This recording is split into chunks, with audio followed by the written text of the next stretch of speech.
All right, here we go. I'm starting from the beginning. I'm going to be starting with an article about when he first came out about Andrew Tate, and then I'm going to go into the current stuff, what he's facing now, and it's really bad.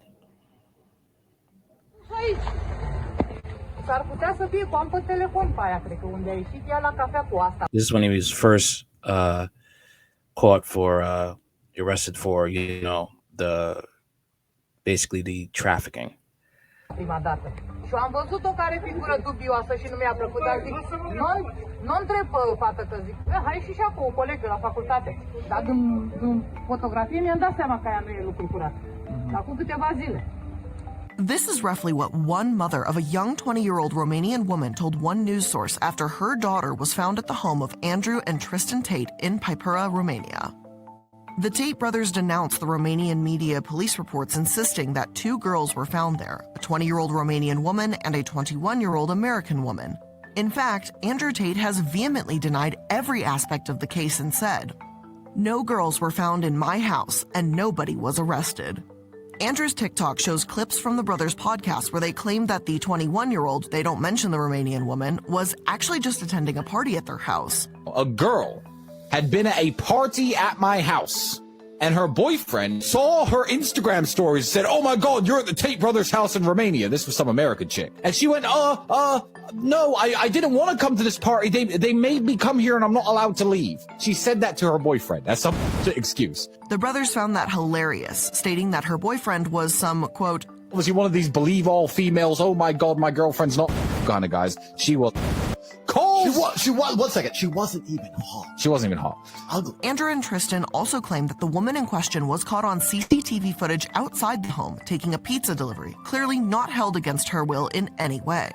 The Romanian police, upon seeing this footage, were allegedly laughing along right with them. Therefore, this whole claim about them running a human trafficking ring is a joke, pathetic, and based on a wild misunderstanding. Supposedly.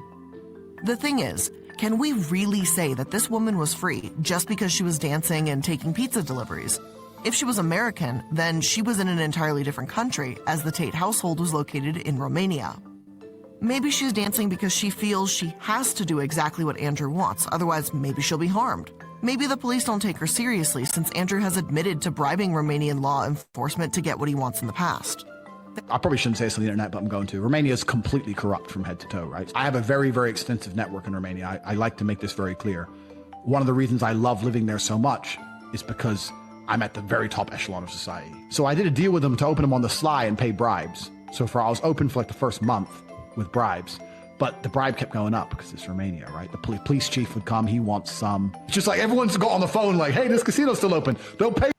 Thing is like what I can't understand is like, why are you talking and self-snitching? Why are you doing this to yourself? He doesn't know when to shut up. You to go away. So before you know it, every 5 minutes, someone's in the door for money. There are so many other possibilities here, but the Tate brothers and their followers have seemingly ignored them, all in favor of she was getting pizza, so she's fine. But make no mistake, Andrew Tate is a vile human being. He moved to Romania largely because of their lax rules around the way women are treated, specifically how they have a difficult time pursuing assault or sexual assault charges. And Tate benefits from the corruption in the Romanian system.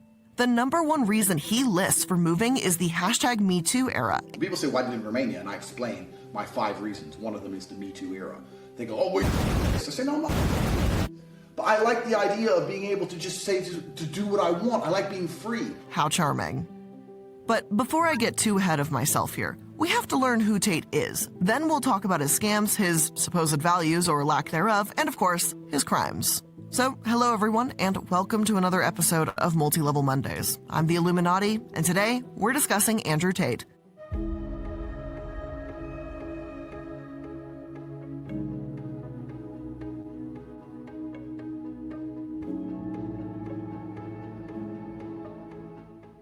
Andrew Tate had a pretty decent career in kickboxing once upon a time. He won most of the fights he was in and was rated first in Europe in his weight class. He even allegedly endorsed the kickboxing equipment company Sidekick Boxing so much that people began to think he actually owned the business himself. Tate was not necessarily an A-list celebrity or anything, but he was making a name for himself. Enough to get on the show Big Brother anyway, but that didn't last. In 2016, multiple clips of Tate abusing women emerged. In one video, he's asking a woman why she's covered in bruises. The woman, her face blurred, in a shockingly calm manner, might I add, tells the camera that she was beaten by Tate for misbehaving. Andrew clearly knows he's the one who gave her those bruises. Interrogating her about it on camera and then telling her to count the bruises is beyond, just scummy and gross. In a separate clip, another woman reveals that she has a tattoo of Tate's name on her crotch area. Tate beat, whipped, hit, and pushed her on camera. It's pretty hard to watch, but hey, the woman says they were dating and it was just some kind of kinky roleplay, right? So that must make it okay. Newsflash, it doesn't. Andrew Tate told the tabloids he would never hit a woman, claiming a longer version shows them laughing and saying it doesn't hurt.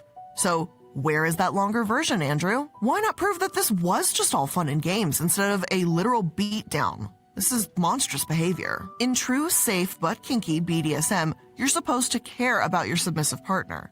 And personally, I think Tate is a sadistic, horrific, pathetic excuse for a human that is calling his disgusting behavior a kink. If he actually cared about women, he'd tell his audience that he genuinely wants to be careful, assure them that he has safe words or some kind of precautions, but he doesn't. The safety of his partners does not matter to Tate. But hey, in case you need more evidence of this, he also tweeted a year later that women should bear responsibility for being raped in the rise of the Me Too movement.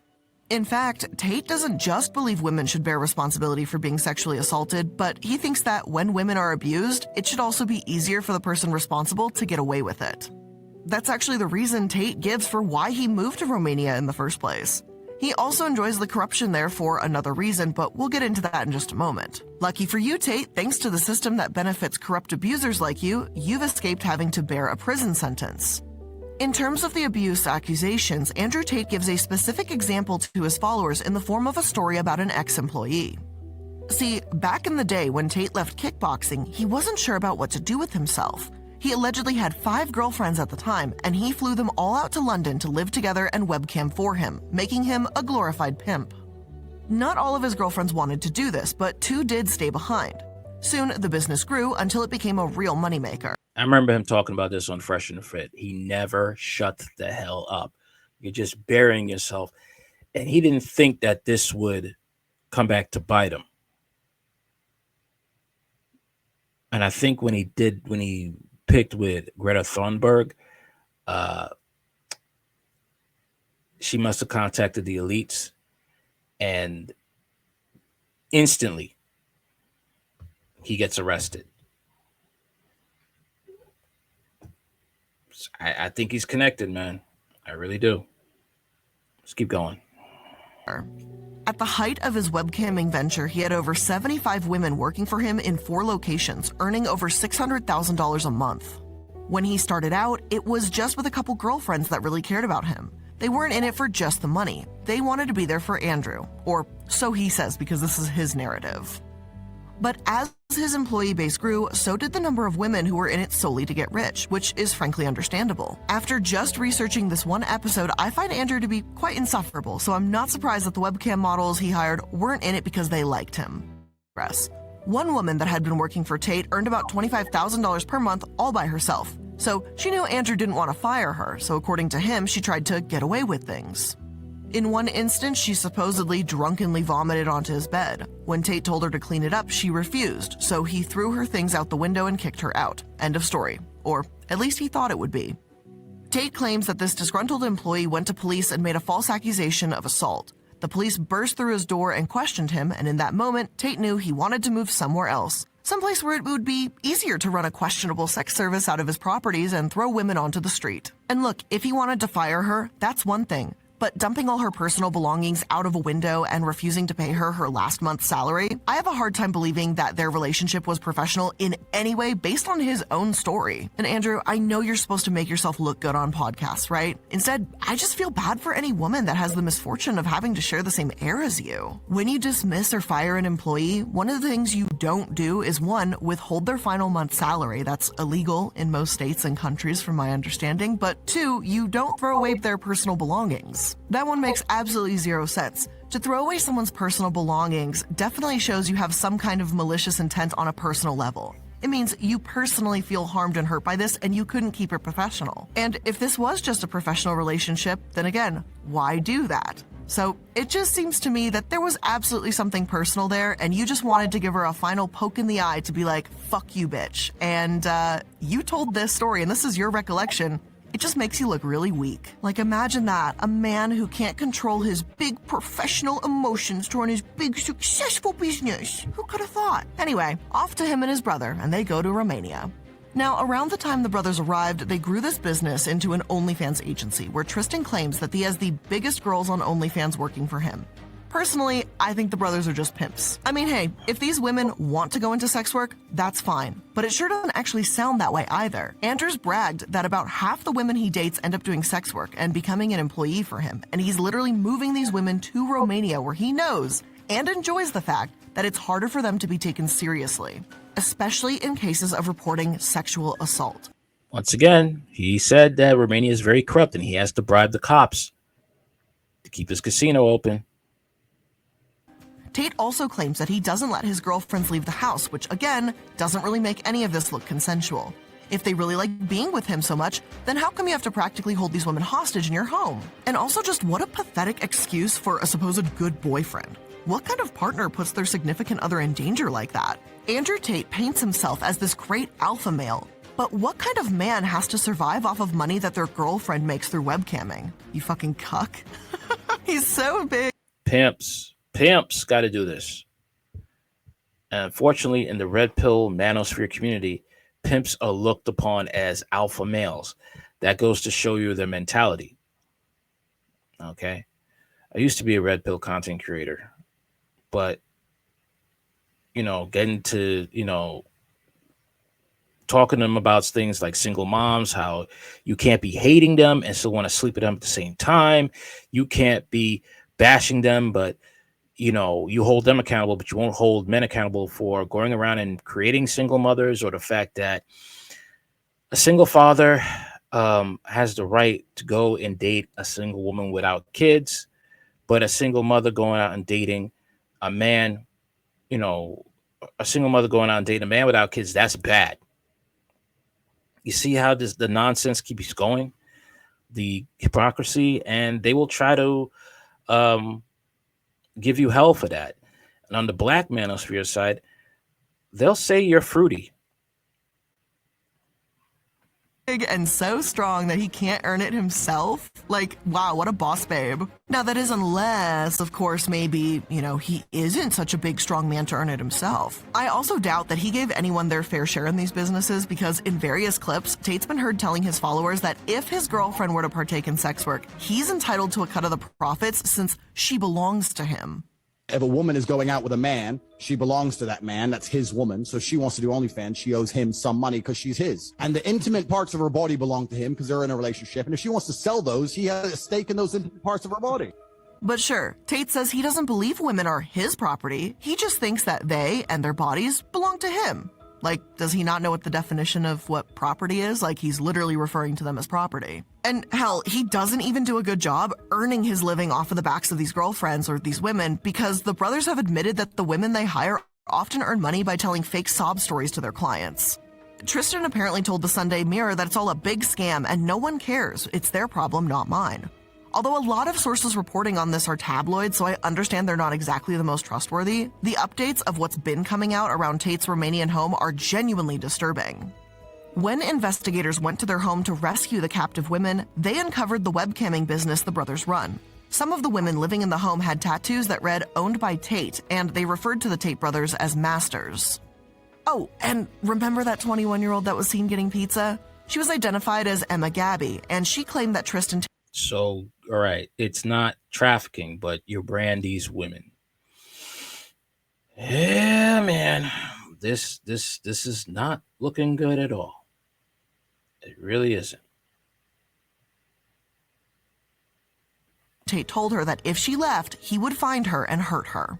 Plus, it's not as if she could have easily left on her own free will. This house is full of surveillance cameras, multiple weapons, and a former performance boxer guard standing out front. No charges have been filed against the brothers yet, but that is a big yet attached to the end there. But hey, maybe you like Andrew Tate. Maybe you think that exploiting women and potentially placing them in danger is in fact super manly. In that case, the War Room might be just for you.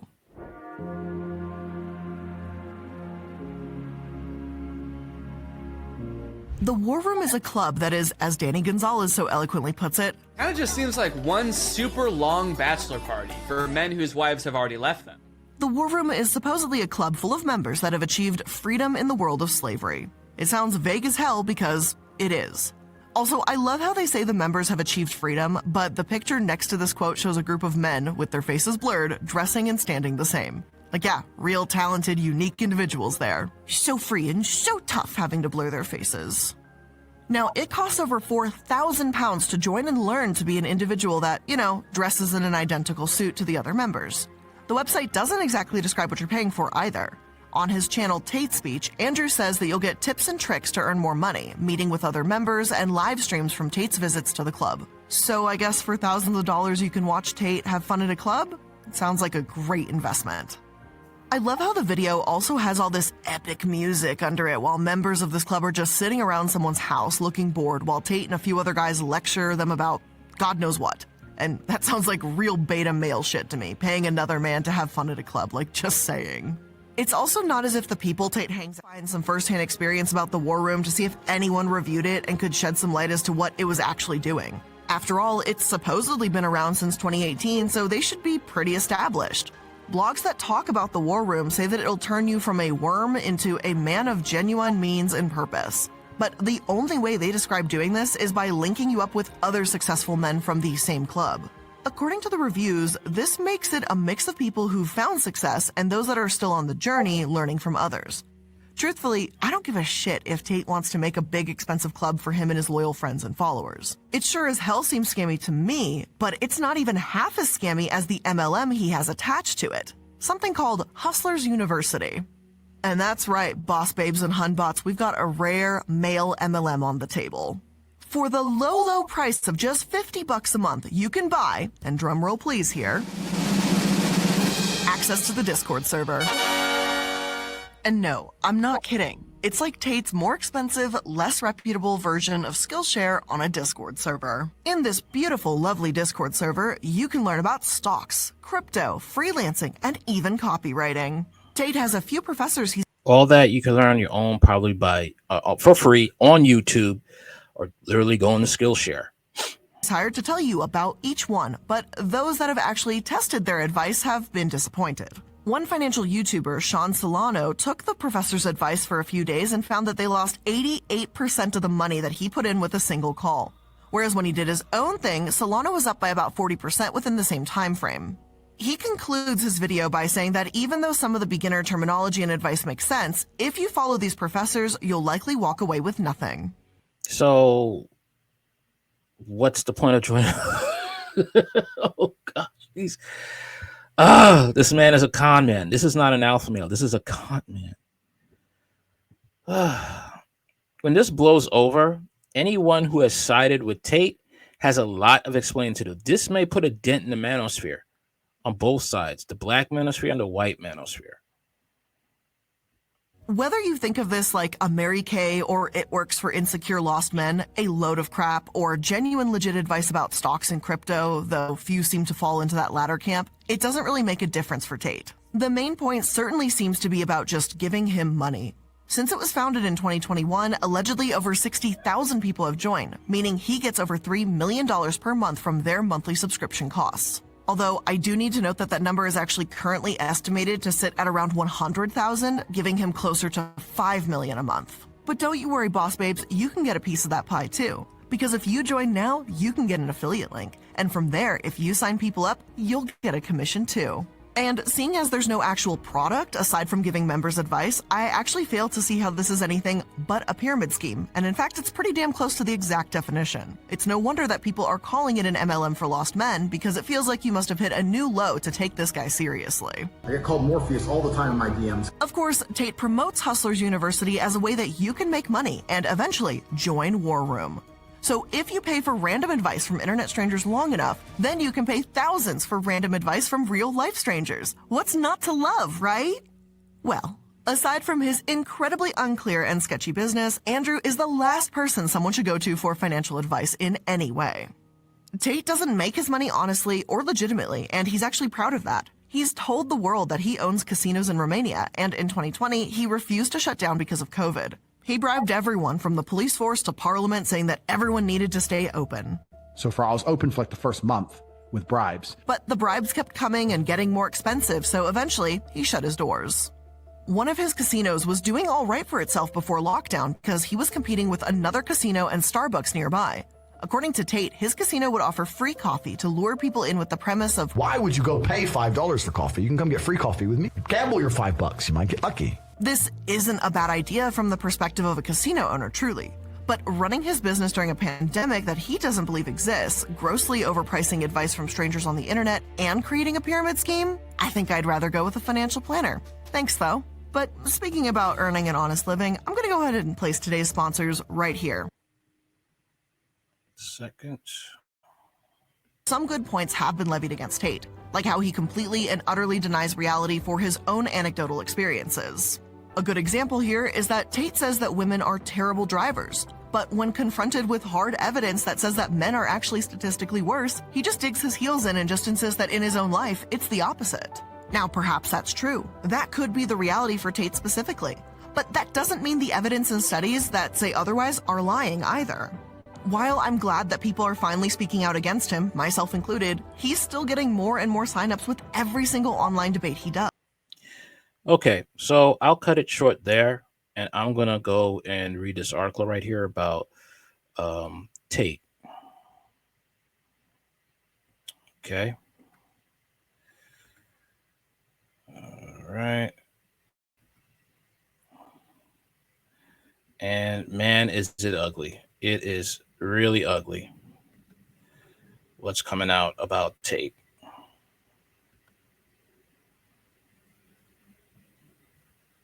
Okay, here we go. All right.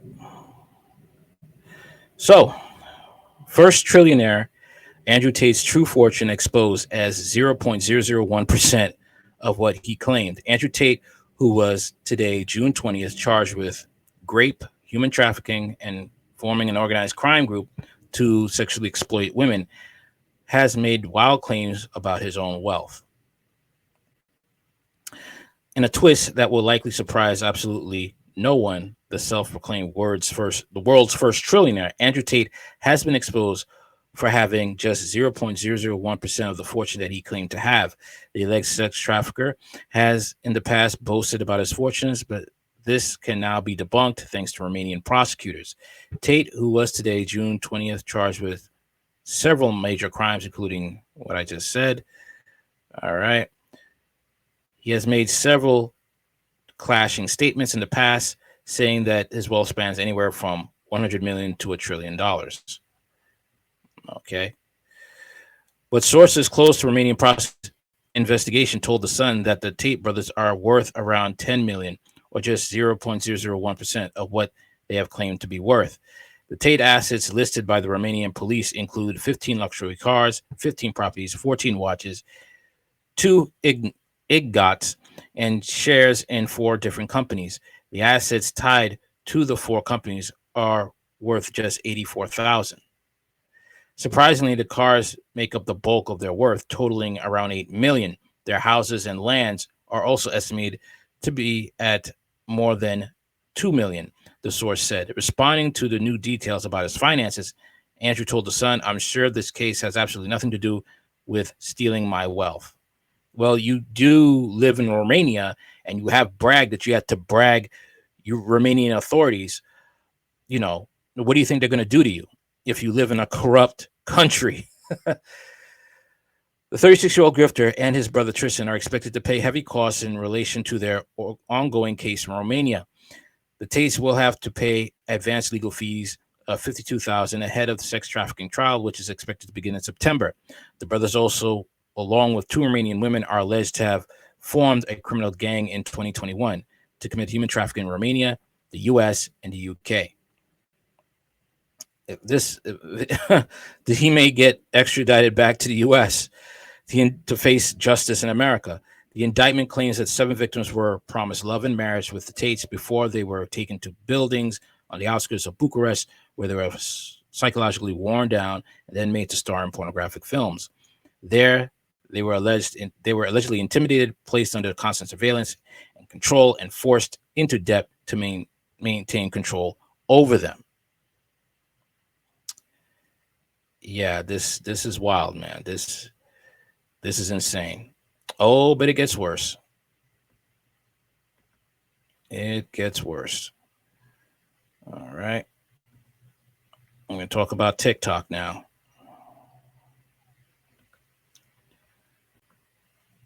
All right. TikTok failing to act as Andrew Tate's videos still seen by children as young as 13. The misogynist influencer and his brother face rape and trafficking charges in Romania. TikTok is failing to block misogynistic videos from controversial influencer Andrew Tate, and that can be viewed by children as young as 13, experts warn. No wonder you have these middle schoolers. Middle schoolers are rebelling. How are they getting access? They should have a blocker. It all makes sense now. Tate has been charged in Romania with rape, while he is and his brother, Tristan, were both charged with inciting others to violence. But despite an outcry over their content after Tate's arrest last December, TikTok own figures show that the videos linked to the Tate hashtag have been viewed 75 million times in the UK in the past 4 months alone. TikTok says Andrew Tate himself has been banned, and many of these videos are unrelated or linked to the brothers' court appearances. The Independent found his content available to users of the social media platform, both under the Tate's hashtag and elsewhere. Separately, a pickup artist video uncovered. The Independent shows Andrew Tate's bragging about how to slam 2 women at the same time before getting them drunk and working on camera together. The Century for Countering Digital Hate said that while Tate, a former kickboxing world champion turned success coach, has been banned by TikTok, he continues to have quite a strong infrastructure of getting fans to upload his content, dispensing the advice. This means his videos are still widely available to users. Callum Hood, the organization's head of this research, said, "We know teens as young as 13 are being served the content featuring Tate from experiments we carried out to see what videos TikTok algorithms recommends to its youngest users." However, he warned that TikTok had been fined by UK regulators for failing to implement age controls, raising questions about how many children are under the age 13 could have seen Tate's material. Mr. Hood argued the social media platform continued to play a big role in bringing Tate's content to a bigger audience. As he explained, the influencer is still getting a leg up from platforms because he's generating cash for them. So they're not gonna listen. All right, they're gonna do the opposite. He said this is before you get to the issue of alternative platforms offering a reservoir of the Tate brothers content that has been deleted elsewhere, allowing it. Hold on 1 second. All right, where was I? Shucks. All right, blah, blah, blah, blah, youngest users. All right. However, he has warned that TikTok had been fined by, all right, where was I? Infrastructure. Damn it. Lost the place here. World champion success coach, blah, blah, blah, blah, blah. We're known teens as young as 13, da, da, da, da. As young as users, we were warned that TikTok can be. However, he warned that TikTok had been fined by UK regulators for failing to implement age controls, raising questions about how many children under the age of 13 have been seeing Tate's material. Mr. Hood argued social media platforms continue to play a big role in bringing Tate's content to a bigger audience. As explained, the influencer is still getting a leg up from platforms. He said that is before you get to the issue of the alternative platforms offering a reservoir of the Tate's brothers content that has been deleted elsewhere, allowing it to remain accessible. TikTok said, as well as banning Tate, it added prompts telling users who search for him or related terms to be hate aware. Mr. Hood noted TikTok has accepted the principle that accounts posting videos of Tate promote his misogynistic views or artificially boost his content will be acted on, but warned it was clear this was not happening in reality. He called for TikTok to be much more proactive in implementing its policies. He added, "We know from investigations that saw inside Tate's business that he was instructing fans to repost his content in return for financial incentives." So the man is, he's basically wants us to keep going. All right. We have done research showing that the Tate content is still recommended by mainstream platforms like TikTok within the first hour of creating a new account that the platform understands to belong to a young man, despite those platforms saying Tate is deplatformed. Data shows TikTok videos posted with Tate hashtag has been viewed 1 billion times by Britons in the last year and 13 billion times around the world. Figures also reveal over 3/4 of the people viewing videos posted under the under the Tate hashtag are aged between 18 to 24 in the UK. Almost 8 in 10 people around the world watching videos posted under this hashtag are aged between 18 to 24. This is despite the fact that many online giants have banned Tate's account because of his hate speech. John Mulhall of anti-fascism charity Hope No Hate said, even though Mr. Tate's accounts have been removed from TikTok, Facebook, YouTube, and Instagram, proxy accounts will churn out his videos. He warned the influencer's appearances on podcasts and other creators' channels are also still available online. Yeah, people he's still getting appearances to go on Sneako, probably if he wanted to. He'd go on Fresh and Fit. He, Fresh and Fit got a Rumble account, so Tate could go on Rumble. As long as people are willing to have him on, he could still get away with it. Tate had his Twitter account restored in November last year, alongside that of a former U.S. President Donald Trump and rapper Kanye West, in the wake of Elon Musk gaining control of the social media site. Tate has 7 million Twitter followers. Last month, exclusive data from YouGov shared with The Independent showed around 1/4 of young men agree with Tate's views on how women should be treated. Spokesperson for TikTok said misogyny is a hateful ideology that is not tolerated on TikTok. We have dedicated significant resources to finding and removing the content of this nature that violates our policies and take a number of steps to help our community make informed policies, reminding them of the dangers of hateful language. Representative for the Tates declined to comment. Yeah, man. It's the thing is, though, because we have these issues in our society with feminism and the woke agenda, people are going to gravitate to Tate. They're going to gravitate to him. Okay, you got feminism, rearing its head, and then you got the Rainbow Mafia, how they are making life hell for not only for parents but for kids, and they're going to look for some strong masculine figure. All right, you got single moms joining OnlyFans and refusing to take it down, no matter if their children are suffering in school because of them. So what do you think is going to happen? They're going to end up crying and enraged. They'll turn to Andrew Tate, and he'll be that father figure for them. He'll be that parental figure, because the single moms, or worse, being in a 2-parent home where the father's like, yeah, mommy's being on OnlyFans, so we got to take one for the team. And deep down, those little kids know that, daddy's wrong, and they're going to end up turning on their cell phone and looking to Andrew Tate as they cry at night that their father didn't have the balls to stand up to their mother, who's ruining their lives at school. I'll never forget reading about a 13-year-old boy getting bullied at school because his mom is on OnlyFans and she refuses to take it down. All right. Now we're going to get into some hearings about the what's going on with the Romanian courts and some real serious issues with the Tate brothers. It's bad. It is really bad. There probably will be a movie about this, comedy, if it wasn't so tragic. Here we go. Fair use.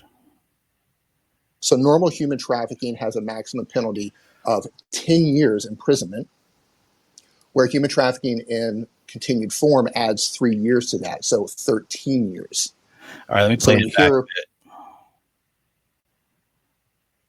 Okay. more than once. So there's basically a repeat soon enough. Yeah, I mean, it could just be, server crash or maintenance upgrade or whatever. Or it could be a matrix attack. Could be a It's matrix always attack. the Matrix. It's the We Matrix. we can't rule out a matrix attack. Dude, I'm Okay. surprised that I was able to start this space so smoothly without a bot attack like the last 2 times. Great. Well, All right. first, if you don't mind, let's go ahead and get started. We've got a lot to cover. Okay, let me just tell people what's going to happen. Crayon's going to talk for a really long time, guys. So if you have a question, please hold it until Crayon is ready to take a question, and then we'll bring you up as a speaker. Okay? So Crayon, the floor is yours. Let's get going. Okay. First, I want to thank you for inviting me onto your space to talk about this. I appreciate it. And to everyone who's watching or listening to this live and listening on the replay, let me talk about what we're going to cover today and how we're going to go about covering it, how we get the information. And again, we'll be taking people up to ask. If you have questions, we can bring you up a little bit later to ask. And I'll be stopping along the way to talk about some other things as well. So there have been documents that have been released. Some of you are probably aware of these documents. There's well over 100 pages of these documents that were obtained legally through Romania's Freedom of Information Act. Anyone can get access to these documents. You just have to write out the proper way and actually get them. They're sent out in Romanian language and they have to be translated.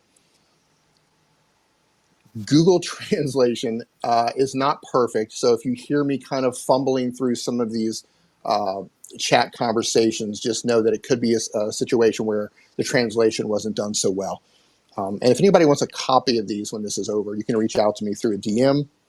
We have the roughly translated one through Google, which definitely has some errors. But we just found that if you use ChatGTP4 to do the translation, it does a significantly better job at translating the documents, and it adds a lot more context to some of the conversations. So if you do need the Romanian version, I recommend using ChatGTP4. Otherwise, you're going to lose some of the context in the conversations. And again, once this is over, if you send me a DM, we can get all of this stuff to you. Now, I also want to address some things. There's a lot of bad information floating around this case. A lot of misinformation, a lot of disinformation, and just some bold-faced lies. Some of the lies are coming from the Tates themselves. Some of it's coming from their PR team, accounts that support the brothers blindly. And I don't want this space to be a space about the brothers are guilty, or I don't want to fight or talk over one another. Everyone is welcome in this space. What I want to accomplish here is just go over some of the facts. I want to go over some of the facts and counteract some of the things that are being said with actual court documents that have come from Romania. So I'm going to read through some chat conversations between Andrew and the victims, and Tristan and the victims, and Georgiana and the victims. And I'm going to do some things like explain human trafficking and how it relates to this case, because there's a lot of bad information with that as well. Let's just go ahead and start with that, actually. Let me put something else up on the screen here. And by the way, before I remove this image up here on the nest, I want you to look at the pile of paperwork up here at the top. You've probably heard a lot that people have said there's no evidence. There's absolutely no evidence. The case files are empty. Everything's been fabricated, yada, yada, yada. What you see on the table right here is everything regarding this case. This was recently released from a journalist in Romania. I've credited them in the original post. This is everything. This is the case files. This is all the transcriptions. This is everything. And every one of those folders has roughly 1,000 pages in it. So when you hear people talk about there's no evidence, this is the no evidence that you're looking at. It's literally a pile of thousands upon thousands. We estimate roughly 70,000 pages in this pile. And I don't know for sure, but I will be fair and say it's possible that half of those are Romanian language and the other half could be translated to English. I don't know for sure. So it could be those are 30 or 35,000 pages. The other half is translation. I don't know for sure, but I want to point that out. So I want this to be a very fair space. I don't want this to be a one-sided conversation. So that being said, let me put this up. in the nest. Okay. So what I want everybody to do right now who's joining in, listening either live or through the replay, I want you to think about what you think human trafficking is. You're probably thinking about the movie Taken or movies like Taken, where girls are kidnapped while they're on vacation. Maybe they're drugged. Maybe they're put in a dark room and sold into prostitution, chained to a radiator somewhere. Because that's what most people think of. They think of Liam Neeson, who's coming after his daughter, right? He has a very specific skill set.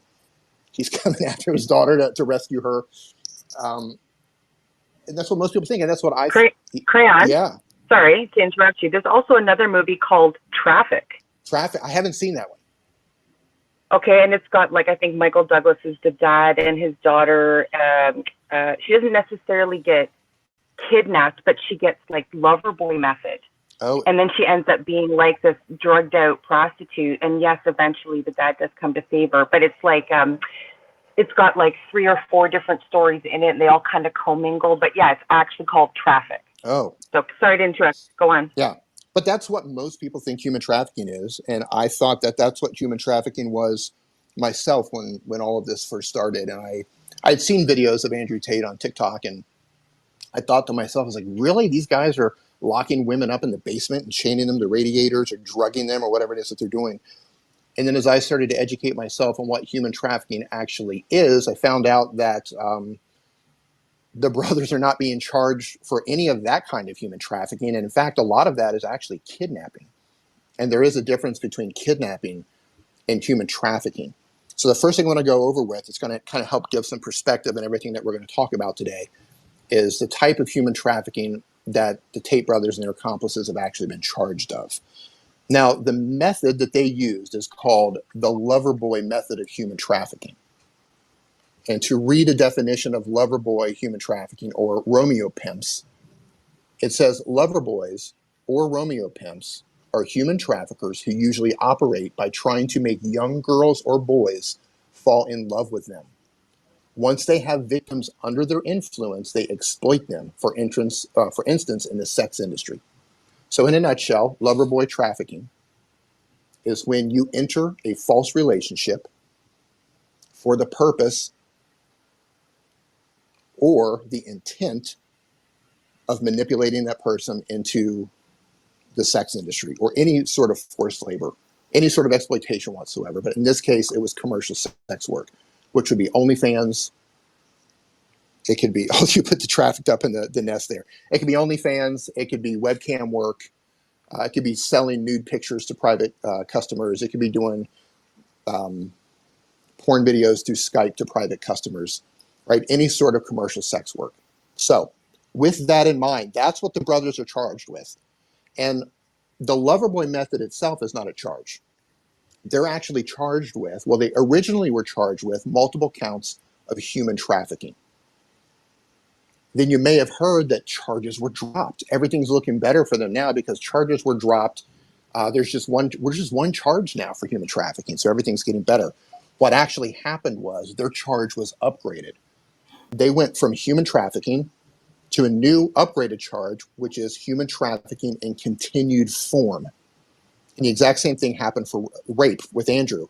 It went from rape to rape in continued form. And what this means is, when you have continued form, it means that it's a habitual crime.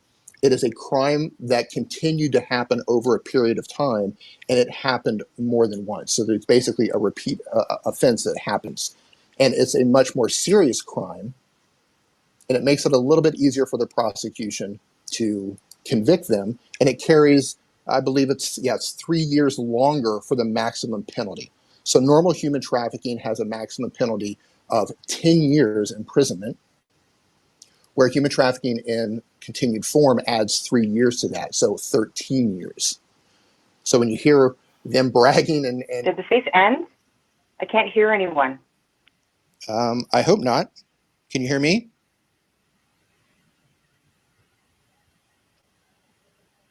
Hello? We're good? Okay.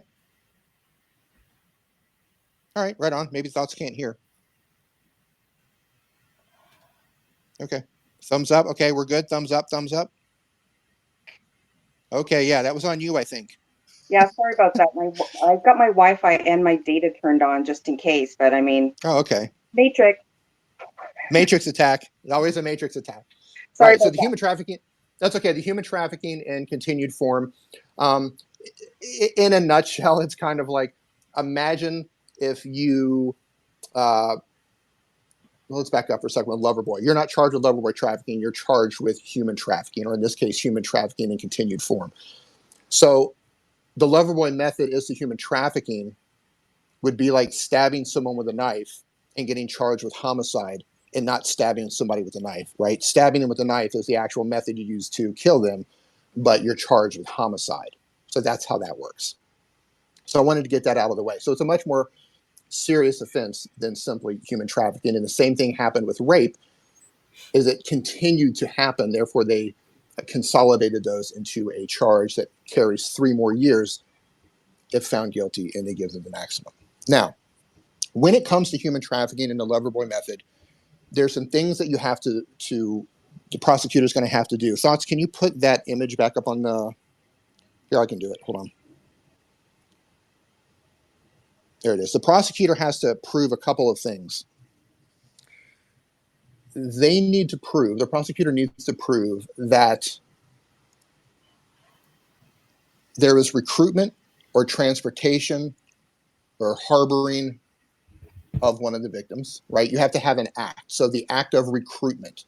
In this case, the brothers recruited the models through various online websites like Instagram. One of the victims was even approached through a marriage website, allegedly. So they were recruiting them through places where women were, like marriage websites, Instagram, etc. By means of, as you can look in the graph, deception, fraud, coercion, threats, or use of force. So they recruited girls on Instagram through marriage websites and deceived them through promises of false relationships. As you're going to find out later, Andrew was even promising marriage to one of the victims. So they were engaged in fraud, they were engaged in deception. So they recruited them, they deceived them, they told them lies for the purpose or for the intent of sexual exploitation, right? So there's 3 things that the prosecutor has to prove, and that's what they've actually been charged with, or they've been charged with. It has nothing to do with chaining them up. It has nothing to do with restriction of movement, even though some of them were told they can't leave the compound, as you're going to find out. It has nothing to do with the CCTV cam footage. That is the red herring that so many people love to talk about. The CCTV footage will prove their innocence because it proves that the women were not restricted. They could come in and out of the compound. But that's simply not true. What you actually saw in the CCTV footage is, number one, the women were under constant surveillance. And they actually told the girls they were under constant surveillance. It showed that there were armed guards at the compound. And it showed that they couldn't actually leave the compound. They could go out and get pizza or something, but they couldn't actually leave the compound without an escort. And through one of the conversations we're going to read a little bit later, you're going to hear more about that as well, where one of the victims, it was forbidden that she leave unless she went with specific people who could escort her in and out of the compound. So give me a thumbs up so far if you're following where we're at. Give me a thumbs up if you've got a better understanding now of human trafficking and why the brothers are actually charged. Because this isn't about chaining somebody up in the basement. This isn't about restricting their movement. This isn't about drugging them and selling them into prostitution. It's simply about deceiving women, recruiting them and deceiving them into false relationships for the purpose of manipulating them into commercial sex work. That's what the accusations are here. So when you hear the brothers would never get involved in human trafficking, well, I don't want to get into playing a bunch of videos in this stream, but this method of human trafficking, the Loverboy method, and everything that I just told you about the act of, the means of, and for the purpose or intent of, Andrew sold a course teaching young men how to do this. It was called the PHP course, and he sold that almost up until his arrest. So he converted to Islam. He was selling it a little bit after that. And you could recently get all of that information on the Internet Archives. They've been going back and getting rid of all of that evidence on the Internet Archives. So all of that information is gone. We have screenshots of it. But let me read some things to you from Andrew's own videos and his own course and things that were written on the actual websites themselves. And then we're going to get into the actual documents themselves. So give me one moment here to pull this up. How are we doing here? Okay. Where are Andrew's messages? I have so many documents here, so many things set up. Give me 1 second. Current charges. While I'm looking for that, actually. Yep, I just put a huge picture, thanks to, the Matrix up in the Nest that shows the full page of the PhD program. If anybody wants to click on it to expand, it'll show you, and you'll have to pinch to zoom, but you'll be able to read everything. Okay, thank you. Okay, so these are some statements that Andrew actually said, either through video or statements on his websites or statements on his course that he actually sold. And everything that I just told you about human trafficking and what they're charged of and everything you're going to hear with the conversations between Andrew and the victims, you have a better understanding of how these statements are completely in alignment with the Loverboy method of human trafficking.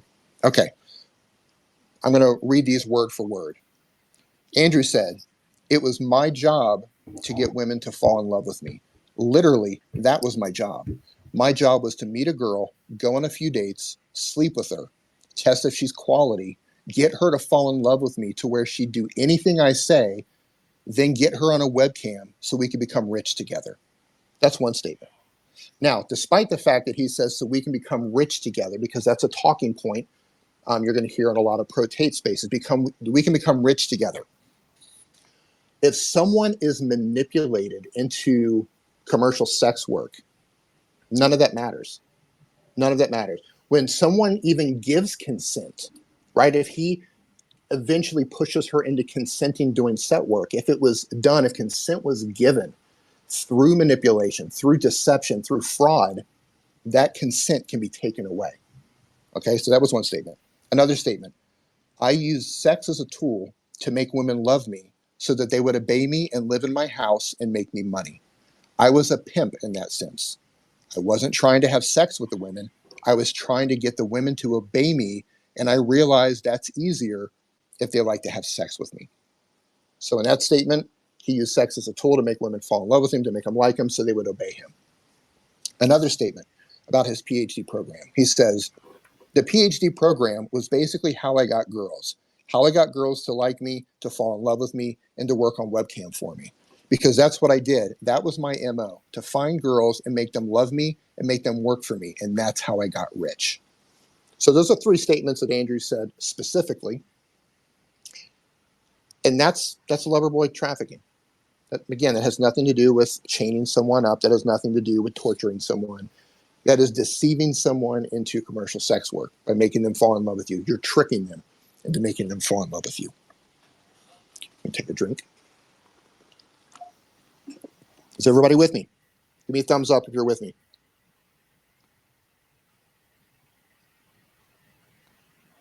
Okay, I see that you put up here in the Nest. Okay, yeah. So what Thoughts put up here in the Nest, this was an actual screenshot of the PhD program that Andrew was selling. So you can read one of the main comments on that as well.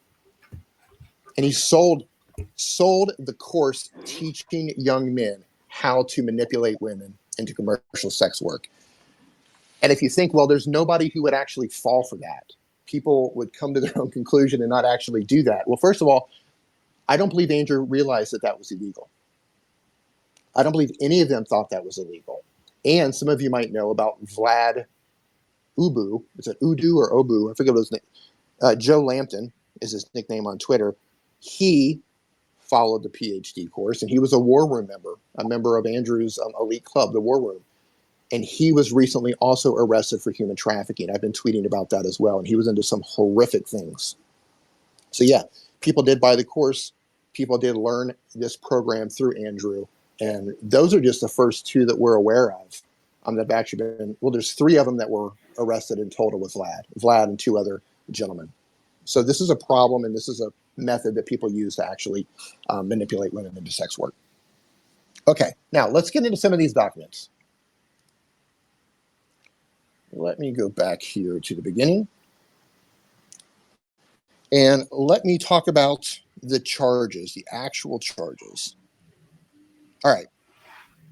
Andrew Tate has been charged 1 count of forming an organized criminal group, 1 count of human trafficking in continuous forms, and that's from 4 material acts and victims, and 1 count of rape in continued form. Tristan Tate has been charged with 1 count of forming an organized criminal group, 1 count of human trafficking in continuous form with 3 material acts and victims, and 1 count of instigation to assault another. And that was due from his orders to Georgiana to inflict pain upon one of the victims because she wanted to leave. I think she wanted to quit. Georgiana Nagel, she's got it the worst. She was pretty much the henchwoman of the operation. She's charged with 1 count of forming an organized criminal group, 1 count of human trafficking in continuous form with 6 material acts and victims, 1 count of assault or other violence, 1 count of illegal access to a computer system, and 1 count of illegal modification of computer data. Now, for the computer system and the modified data, she allegedly went into one of the girls', I believe it was Facebook, and was posting a nude or nude pictures of her. I guess it was a blackmail or some sort of coercion. So she was basically exploiting the girl and embarrassing her on her own personal Facebook account. Launa Radu, who was the police officer who worked for the Tates, she's charged with 1 count of forming an organized criminal group and 1 count of human trafficking in continuous form with 5 material acts or victims. So Luana and Georgiana were the hench, we call them the hench women, and they're pretty much the ones who handled the women for the brothers. The system was that the brothers would find the women, they would recruit them, they would build the relationships with them, and they would transport them back to Romania. And then once they would get back to Romania, Georgiana and Luana would take over. They would usually get dropped off at the webcam studio. The brothers conveniently would not be there, as you're going to find out in the chats. They would always be away for work. The women would get dropped off, and then they would start to get pushed into TikTok, so on and so forth. Now, one of the things that you've heard, if you've been listening to any of the pro Tate accounts, or possibly even Tristan Tate, because I believe that's one of the things that he's talked about, is they are kind of ridiculing the idea of their organized crime charge. And they say things like, our crime, and we were arrested because we're accused of stealing money from girls on TikTok. If you heard that, if you've heard that one, give me a thumbs up in the chat. In the group. Give me a thumbs up if you heard that. Because I know some of you don't actually listen to them. But that's what they were saying. They were saying, you know, we're being charged with stealing money from girls on TikTok. Well, what they conveniently left out was that it wasn't just TikTok. It is also OnlyFans. And let me read part of this from the actual documents here. Okay. For committing the crimes of setting up an organized criminal group, all right, that's where it starts. So this is for the actual charge here. On the territory of Romania, together with the defendant Tristan Tate and the defendants Luana Radu, and Georgiana Nagel, and Andrew Tate, constituted an organized criminal group in order to commit on the territory of Romania and on the territory of other states like the USA and UK, mainly of human trafficking crimes through recruitment actions of the victims carried out by the defendants, and later, under coordination, through actions of sheltering and transporting the victims carried out through the involvement of criminal activities of said Luana and Georgiana in order to obtain large sums of money by forcing the victims to perform pornographic events in order to produce and broadcast pornographic materials using the website onlyfans.com in this sense, and by subjecting them to the execution of job in a forced way using the website tiktok.com. So that obviously is not just about TikTok. They specifically mention human trafficking, recruitment actions, TikTok, OnlyFans. Now, the brothers did have the girls working on TikTok. That is true. They would have them do live streams on TikTok. They were making TikTok content, and they were monetized on TikTok, and they were making money on TikTok. And according to Andrew, as you'll read later in the chat, they made good money on TikTok. What they did was use traffic from TikTok, because they would build up their TikTok accounts. They would use that traffic to funnel customers into OnlyFans. So they were using it as a traffic source to send customers over to OnlyFans, kind of pre-qualifying them and send them over to OnlyFans, in addition to making money on TikTok. And it was also used to break in new girls who might not be comfortable with OnlyFans yet, as you're going to read here, or as you're going to hear as I read through some of these documents. So girls who might have been hesitant, like, hey, what are we doing here?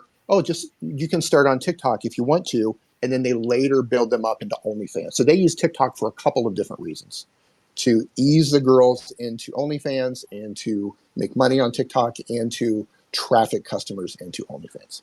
So when you hear people talking about, or Tristan Tate or Andrew Tate talking about, we've been charged for taking money from girls on TikTok, that is a verifiable lie. You can see that in the documents that we can post later if anyone's interested to that. Now, up until this point, does anyone have any questions before we get into the conversations? I did send one question to the chat, and I don't know if you're going to cover it later, but it's about the potential sentences they might receive upon conviction. Okay. Hold on here. Let me get through some of these.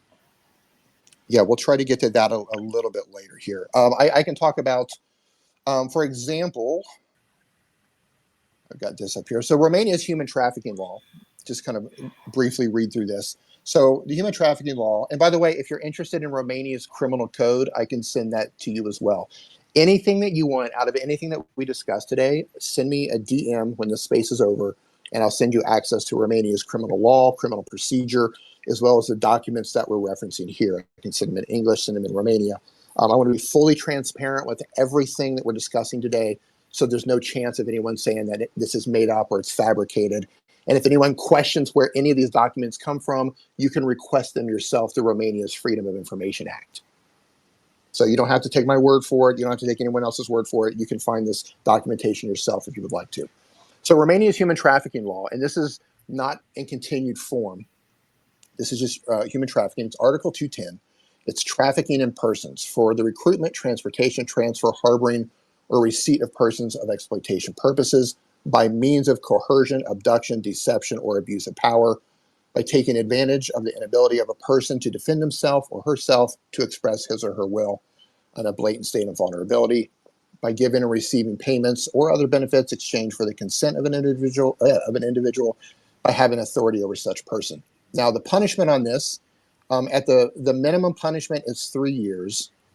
And for normal human trafficking, it's 10 years. But because it's human trafficking in continued form, it is now 13 years. So the maximum penalty would be 13 years for human trafficking in continued form. Hold on one second here. And then organized crime. Pull this up. And it's important to mention here that if consent is obtained via coercion or deception or abuse of power, then that consent can be removed, because there's an argument that girls knew what they were getting into. They love to say, well, the girls knew what they were getting into because one of them was a sex worker. Well, that consent can be removed because it was obtained through deception or coercion or through abuse of power. Okay, Romania's criminal or Romania's organized crime law. The minimum term is 3 years, and the maximum term is 10 years imprisonment. So these guys are facing some very serious crimes here. With some serious. I believe PAC said in the, sorry, Crayon, I believe PAC said in the past that the Romanian system won't let them serve concurrent. They have to be consecutive. Is that right? I've heard mixed things on this. I was told what they'll do is they will generally, and somebody please correct me if I'm wrong, because I've heard two different things, and I've also heard it's up to the discretion of the judge. So it could be both are true. I've heard that they'll take the largest charge. So let's just say they're found guilty of human trafficking, and they gave them the max. Say that's 13 years. Then they take the other charges that they're found guilty of, and they add a third of that time to the initial sentence. So a third of or a third of organized crime, a third for rape, etc. Okay. Okay. Moving on. Let me go back here. Now, some of you may or may not know that on the day that the Tates were indicted, there were accusations that the prosecutor pulled out of that investigation to start another in-rim investigation for additional charges. So they've been indicted for one group of charges, and now there's an in-rim investigation that's getting started for a second group of charges. And I'm looking for that list right here, which is pretty troubling. Okay, the list of accusations for the new in-rim investigation is influencing statements, favoring the perpetrator, money laundering offenses, trafficking in persons. Okay, so I'm going to cut this short and I'll continue on the next one. I'm going to continue with part 2. All right, so bear with me. I'm coming back. All right, later.